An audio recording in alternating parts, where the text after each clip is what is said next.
Bonsoir, mesdames et messieurs. Eh bien, Hydro-Québec dit ce soir qu'il faudra des jours, des semaines même, pour déterminer la ou les causes exactes de la panne générale de la nuit dernière. C'était en 1989.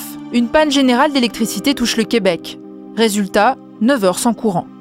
L'origine de ce blackout, il faut la chercher à 150 millions de kilomètres de la Terre, du côté du Soleil. Tous les 11 ans en moyenne, le Soleil sort de son sommeil. C'est à cette période qu'il crache des éruptions de gaz qui bombardent la Terre de particules électromagnétiques. Malgré le champ magnétique qui protège la Terre, les fortes tempêtes solaires pénètrent par les pôles et perturbent les communications par satellite et les réseaux électriques. Ce phénomène naturel, qui existe depuis la nuit des temps, cet astrophysicien le connaît bien.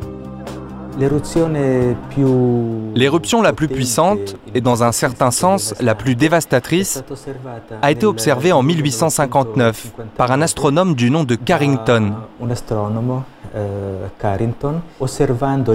En observant l'image du Soleil avec son télescope, il s'est rendu compte que dans une tache, on voyait des stries blanches causées justement par cette éruption anormale.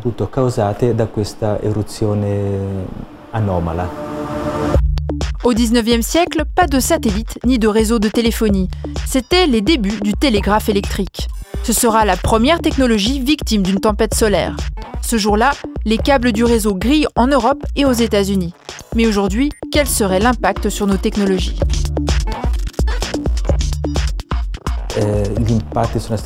L'impact sur nos technologies serait vraiment dévastateur.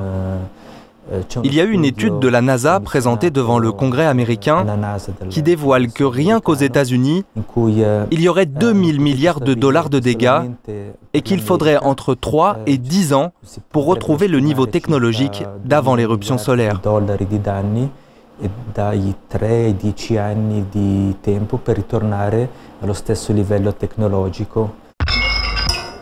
Pour cet assureur, les conséquences que pourraient avoir les éruptions solaires sur notre économie ne sont pas à prendre à la légère. Sa crainte, un blackout électrique à l'échelle mondiale.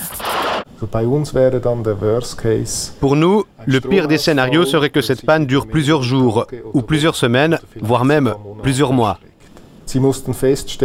Il faut imaginer que nos systèmes de télécommunication ne fonctionneraient plus. Ça signifierait aussi que nous n'aurions plus d'eau, car cela dépend aussi des ordinateurs. On peut aussi imaginer que nous n'aurions pas la possibilité de retirer de l'argent, car les automates ne fonctionneraient plus.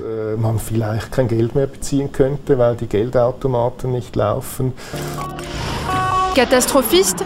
Pour cette astrophysicienne, la probabilité d'une tempête solaire aussi violente qu'en 1859 existe. Le problème, c'est de savoir quand elle se produira. On pourrait faire un peu l'équivalent avec les tornades dans l'atmosphère terrestre.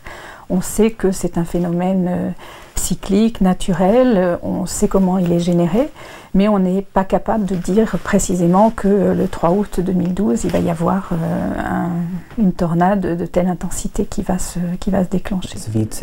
Ma première impression est qu'en Suisse, nous ne sommes pas vraiment au courant du problème.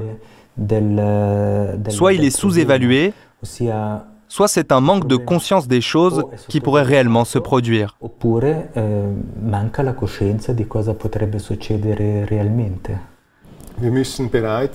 On doit se préparer au pire et essayer d'intéresser les politiciens à ce scénario qu'ils pensent pour l'heure impossible. Et puis il faut ouvrir une discussion pour savoir quand, qui, quoi et quelle part des infrastructures nous devrons consolider.